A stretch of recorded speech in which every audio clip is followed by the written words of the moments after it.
Pessoal, eu sou Alexandre Rossi e esse aqui é mais um vídeo pro canal Rossi ASMR. Como estão vocês? Eu espero que esteja tudo bem, comigo tá tudo bem. E voltando para um dos últimos vídeos da nossa série de retrospectiva do Oscar, né? Acompanhando a história da premiação. E antes de começar o vídeo, os avisos iniciais de sempre. Se vocês gostam de cinema, audiovisual e ASMR, inscrevam-se aqui no canal, né?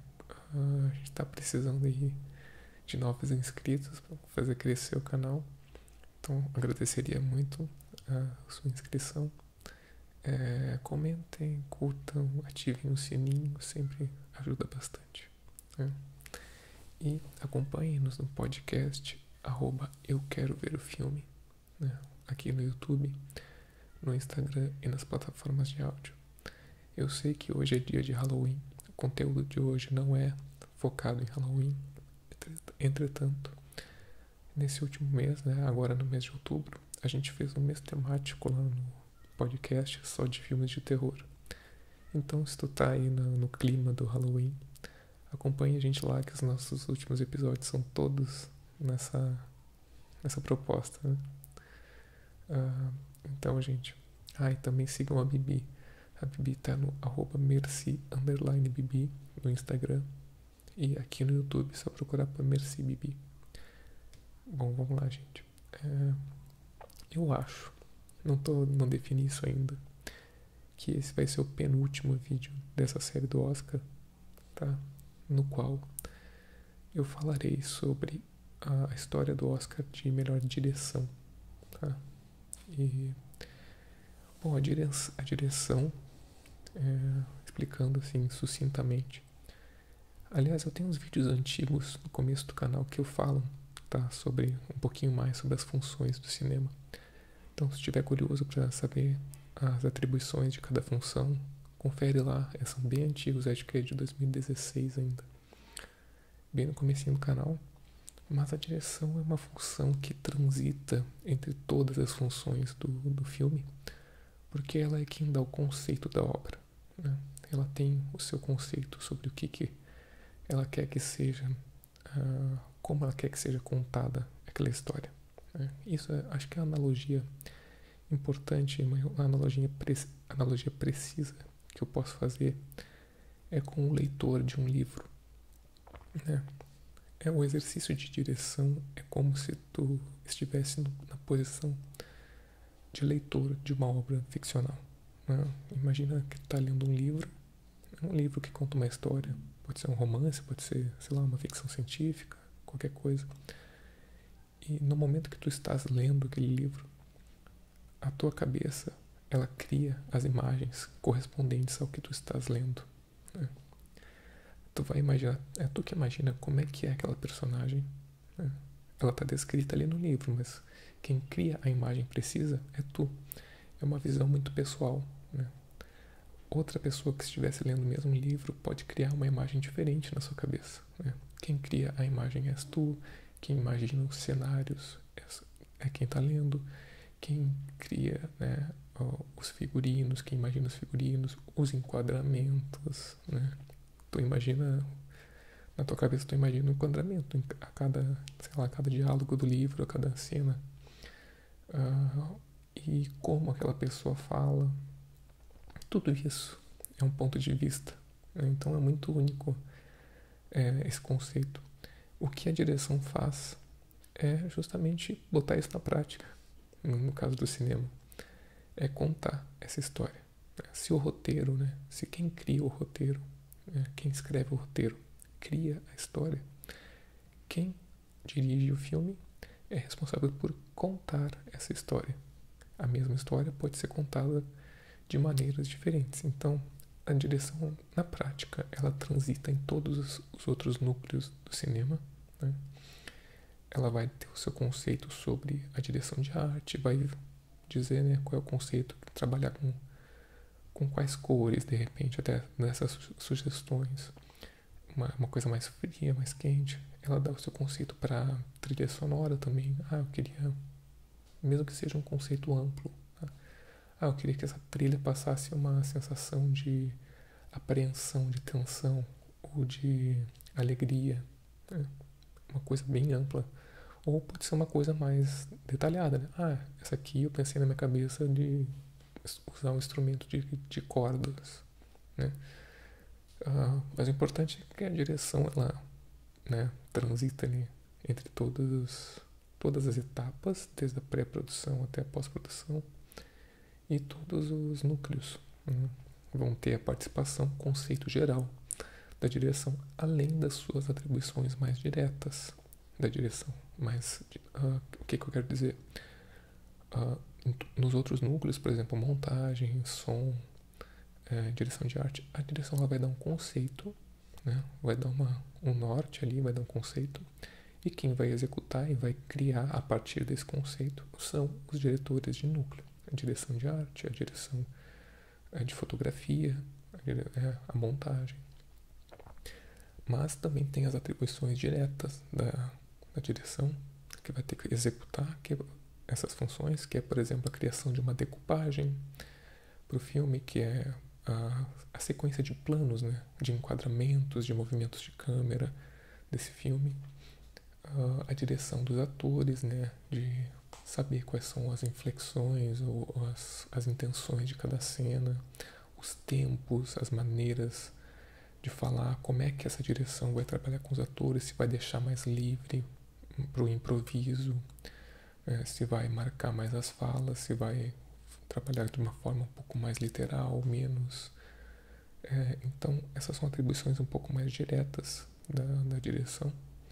E, né, como eu falei, já reiterei aqui, é quem dá o conceito, e por ela dar o conceito, que tem-se o hábito, muitas vezes, de se denominar uma obra, né, um filme, como um filme D. Um filme D, geralmente, né, quase 100% das vezes, quando tem essa denominação filme D, é a direção que vem em seguida.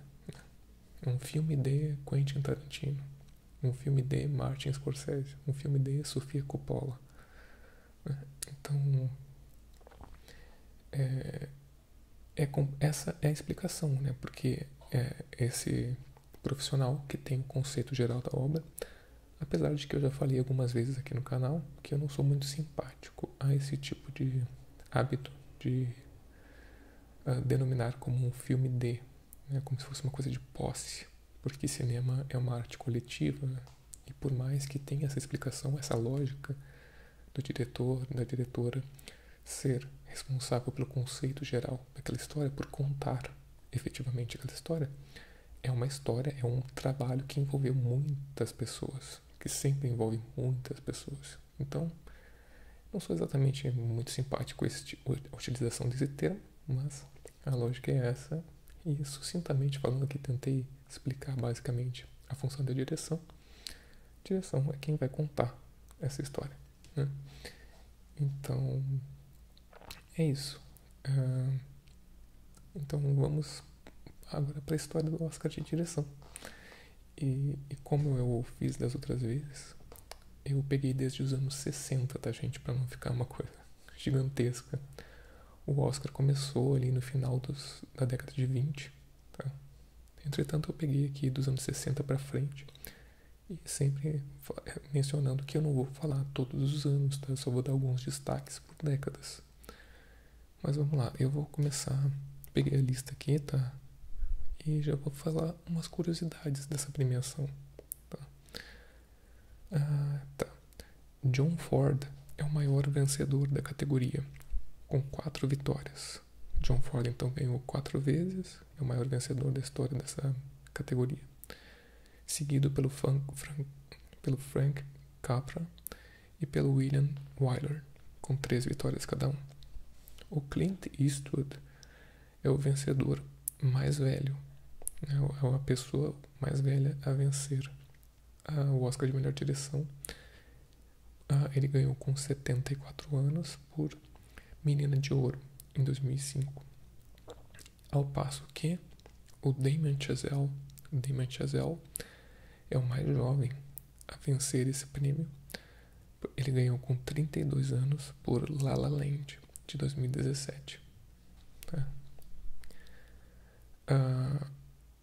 Apenas 3 diretores conseguiram o feito de vencer 2 vezes seguidas o prêmio, 2 anos seguidos, que foi o John Ford em 41 e 42, o Joseph Mankiewicz em 50 e 51 e o Alejandro González Iñárritu em 2015 e 2016. Se eu não me engano, aqui é Birdman e O Regresso. Tá? E a curiosidade mais chocante para mim é que até 2023, até esse ano, né, o ano da gravação desse vídeo, apenas 3 mulheres venceram o Oscar de melhor direção.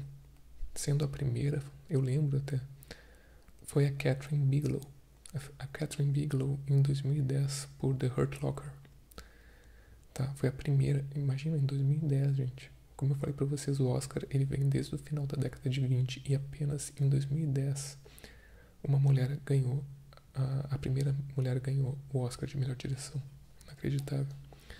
Além da Catherine Bigelow, a Chloe Zhao ganhou em 2021 por Nomadland e a Jane Campion ganhou por The Power of the Dog em 2022. Tá, agora vamos então para as décadas, né? Vamos começar ali nos anos 60, destacando sempre aqui em 1960, já destaquei nos outros vídeos, o William Wyler ganhou por Ben-Hur, que foi o filme que ganhou um monte de vários prêmios nesse ano, né? O Billy Wilder ganhou em 61 por The Apartment. Aliás, eu vou destacar aqui também alguns indicados, porque tem umas curiosidades aqui no meio, tá? Tem gente que é indicada por filmes que ficaram até bem mais famosos do que os que venceram. Por exemplo, em 1961, o Alfred Hitchcock ele foi indicado por Psicose, que é um dos filmes mais famosos da história do suspense / terror. Psicose é um filme lendário. E ele não ganhou. Quem ganhou foi o Billy Wilder por The Apartment. Em 62 aqui, o Oscar foi para Robert Wise e Jerome Robbins por West Side Story. West Side Story, que é um musical bem conhecido. E também tivemos a indicação do Federico Fellini por A Doce Vida, né? La Dolce Vita. Que mais eu poderia destacar aqui? Em 64 ganhou Tony Richardson por Tom Jones. E também tivemos a indicação do Federico Fellini por 8,5. 8,5 também é um filme clássico do Fellini. Vamos ver o que mais aqui temos. Aqui em 66, Fred Zinnemann venceu por A Man for All Seasons. E tivemos também a indicação do Michelangelo Antonioni por Blow Up, que é um filme que também ficou muito conhecido. E aí em 68 a gente teve a vitória do Mike Nichols por The Graduate, que é A Primeira Noite de um Homem. A direção desse filme é muito boa, tá? Tem uma decupagem excelente. Eu lembro que a primeira vez que eu vi esse filme, o que me chamou a atenção foi justamente a direção.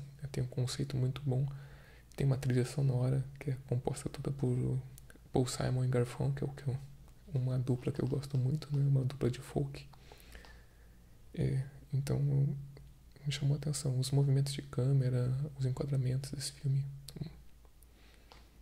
O que mais aqui? Eu tinha visto que o Kubrick foi indicado um ano e não venceu. Acho que é depois. Deixa eu ver aqui. Bom, foi em 69. Em 69 quem ganhou o Oscar foi Carol Reed por Oliver. E nós tivemos a indicação do Stanley Kubrick por 2001, Uma Odisseia no Espaço, e ele não ganhou. Então, um dos filmes mais cultuados da história do cinema, não venceu o Oscar de melhor direção. Tá, passando aqui para os anos 70, a gente vai ali para 72 e vê que o William Friedkin, diretor muito conhecido, muito cultuado, ganhou por Operação França, né, The French Connection.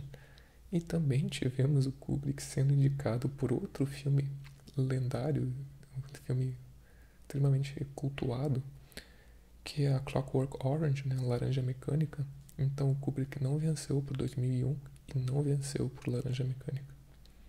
Mas foi indicado pelos dois. Que loucura. Olha aí, ó. Em 73, Bob Fosse ganhou por Cabaret. Aí a gente também teve um indicado chamado Francis Ford Coppola por The Godfather, por Poderoso Chefão. Então, o primeiro Poderoso Chefão não levou o Oscar de melhor direção em 73. É curiosíssimo isso. Eu comecei a ver aqui e tem várias dessas curiosidades. Em 74, a gente tem o George Roy Hill vencendo por The Sting. E a gente também teve indicados como o Ingmar Bergman por Gritos e Sussurros, ou o William Friedkin por O Exorcista no mesmo ano e não ganhou. Incrível. Em 75, aí sim, a vitória foi para o Francis Ford Coppola pelo Poderoso Chefão Parte 2. E a gente teve aqui também uma indicação para o Truffaut, François Truffaut, por A Noite Americana. Não sei se a tradução é essa. Em 76, o Milos Forman ganhou por Um Estranho no Ninho. Novamente a gente teve o Kubrick perdendo o Oscar com Barry Lyndon. O Kubrick foi indicado em 76. Incrível, gente, incrível. Por Barry Lyndon e não venceu. E a gente teve também o Sidney Lumet. Sidney Lumet por Dog Day Afternoon, que é Um Dia de Cão, que é outro filme com uma direção bem interessante. O ritmo dele, a ausência de trilha, a tensão que ele cria. Bem interessante a direção do Um Dia de Cão, do Sidney Lumet. Mas o Oscar foi pro Milos Forman. Aqui em 77 a gente teve o John Avildsen vencendo por Rocky, né? O Rocky, um lutador. E deixa eu ver o que mais aqui. Acho que é isso. Vou passar para os anos 80, porque senão vai ficar muita coisa. Eu tô achando mais interessante ver os indicados que não ganharam do que os vencedores mesmo. Por exemplo, ali, ó, em 1980 a gente teve o Robert Benton ganhando por Kramer vs. Kramer. Mas a gente teve também o Francis Ford Coppola indicado e não ganhando por Apocalipse Now. Quantidade de filmes que ficaram cultuados e não ganharam o Oscar é enorme. Como em 81 o Robert Redford venceu por Ordinary People. Mas a gente também teve o David Lynch indicado por O Homem-Elefante e também o Martin Scorsese indicado por Raging Bull, né, o Touro Indomável.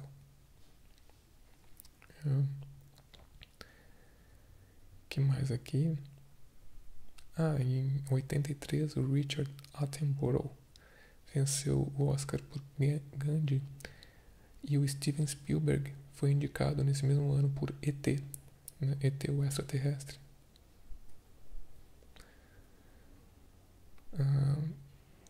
Aí a gente teve em 85 o Milos Forman ganhando de novo, ganhando dessa vez por Amadeus, né?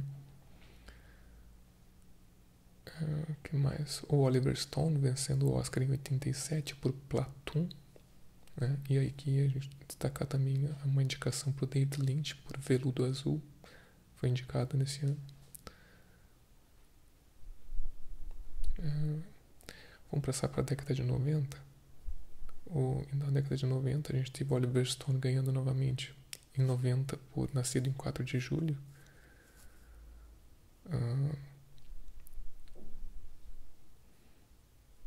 Aqui a gente teve em 91 o Kevin Costner ganhando por Dançando com os Lobos ou Dança com Lobos. E a gente a gente teve nesse mesmo ano, em 91, indicados o Coppola por Poderoso Chefão Parte 3 e o Scorsese por Os Bons Companheiros, e nenhum dos dois levou. Em 92 a gente teve a vitória de Jonathan Demme por O Silêncio dos Inocentes. Essa aí, muito, muito justa. Em 94 o Spielberg ganhou por A Lista de Schindler. Em 95 a gente teve o Robert Zemeckis vencendo por Forrest Gump. Também esse filme que ficou muito conhecido, mas a gente também teve aqui a indicação do Quentin Tarantino. Eu acho que é a primeira indicação dele, que foi por Pulp Fiction, no Tempo de Violência. O Mel Gibson ganhou esse Oscar em 96 por O Coração Valente, que eu lembro que nesse ano foi um filme que era o filme que estava mais cotado ali mesmo para ganhar vários prêmios. Em 98, né, não poderia faltar, o James Cameron vence por Titanic, né, que ganhou vários outros Oscars. E aí em 99 o Steven Spielberg acaba vencendo pelo Resgate do Soldado Ryan. E aqui destacar também que tivemos a indicação do Roberto Benigni por A Vida é Bela, e também do Peter Weir por O Show de Truman. Não lembrava que O Show de Truman tinha sido indicado a melhor direção no Oscar. Gosto bastante do Show de Truman. Aí no 2000 a gente teve o Sam Mendes, que mais tarde viria a ser indicado por 1917. O Sam Mendes ganhou por Beleza Americana. Que mais aqui que eu poderia destacar? O Peter Jackson em 2004, né? O Peter Jackson vence por O Senhor dos Anéis, O Retorno do Rei. Aqui também a gente teve nesse ano a indicação da Sofia Coppola por Lost in Translation, que é... eu tenho um vídeo no canal sobre esse filme, que agora me fugiu o nome em português, é Encontros e Desencontros, tá? Tem um vídeo específico aqui no canal sobre esse filme da Sofia Coppola. Então ela foi indicada. E aqui, olha que legal, em 2004 a gente teve a indicação do Fernando Meirelles. Foi indicado ao Oscar de Melhor Direção por Cidade de Deus. Muito justa essa indicação também. Em 2005 a gente teve o Clint Eastwood vencendo por Menina de Ouro. O Scorsese acaba vencendo o seu primeiro Oscar. No ano anterior, em 2006, o Ang Lee vence por O Segredo de Brokeback Mountain, que é outro filme que tem vídeo específico aqui no canal, tá? E em 2007 o Martin Scorsese acaba vencendo o seu primeiro Oscar por Os Infiltrados, filme com o DiCaprio e o Matt Damon. E aí a gente já teve uma indicação pro Inharrito por Babel. Em 2008 os irmãos Coen vencem ali seu primeiro Oscar de direção com No Country for Old Men, que é Onde os Fracos Não Têm Vez. Acho um filme muito bom deles. Aqui também teve uma indicação para o Paul Thomas Anderson, diretor super conceituado, bem conceituado por There Will Be Blood, que é Sangue Negro, e para o Jason Reitman por Juno, que é um filme que eu gosto bastante também. Chegando aqui na década de 10, aí a Catherine Bigelow vence o Oscar, a primeira mulher a vencer o Oscar por The Hurt Locker. Aqui a gente teve, por exemplo, em 2014, o Alfonso Cuarón ganhando por Gravidade. E a gente tem uma trinca aqui, né? A gente tem o Cuarón, que é mexicano, vencendo por Gravidade. Em 2015 a gente tem o Alejandro González Iñárritu vencendo por Birdman. E também o Iñárritu novamente em 2016 vence por O Regresso. Aí, por exemplo, temos o Guillermo del Toro vencendo em 18 por A Forma da Água. E o Cuarón, novamente, em 19 vence por Roma. Olha que interessante. Desde 2014. Em 14 foi Cuarón, mexicano. Em 15 foi Iñárritu. 15 e 16 Iñárritu, que também é mexicano. Em 17 foi o Damien Chazelle, tá? Que é estadunidense, se não me engano, vencendo por La La Land. E aí, em 2018 foi o Del Toro, que é mexicano. Em 2019 foi o Cuarón, novamente, por Roma, que também é mexicano. Então, nessa década aí de 10, muitos diretores do México vencendo. Muito legal isso. E aí, chegando na década de 20, tivemos o Bong Joon-ho. Sensacional esse Oscar. Vou te dizer que é o meu Oscar favorito, é o Oscar de 2020. Fiquei muito feliz, muito feliz. O Bong Joon-ho ganhando por Parasita, assim, filme espetacular. Tem um vídeo aqui no canal, um dos vídeos que eu mais gostei de fazer. Esse filme é sensacional. E tivemos também aqui o Scorsese indicado por o irlandês, o Sam Mendes, por 1917, o Tarantino por Era Uma Vez em Hollywood, e o Todd Phillips por Joker. Tava bem disputada essa categoria. Em 2021, a Chloe Zhao ganha por Nomadland, outro filme que é muito legal e também tem vídeo aqui no canal. Em 2022, a Jane Campion vai ganhar por The Power of the Dog. E aqui destacar também a indicação do Ryusuke Yamaguchi por Drive My Car, que é outro filme muito, muito legal, muito bom, que ganhou o Oscar de melhor filme em língua não inglesa, né? Melhor filme internacional nesse ano. E em 2023, os atuais vencedores são os Daniel, né? O Daniel Kwan e o Daniel Scheinert, por Tudo em Todo Lugar ao mesmo tempo. Então é isso, gente. Essa foi um passeio por um pouco da história do Oscar de melhor direção. Me digam aí nos comentários quais as direções que vocês mais gostam, ou qual é o filme que chamou muito a atenção de vocês pelo aspecto da direção. Eu espero que vocês tenham gostado. Eu desejo uma boa noite de sono, um bom relaxamento, e a gente se vê no próximo vídeo. Tchau, tchau, pessoal.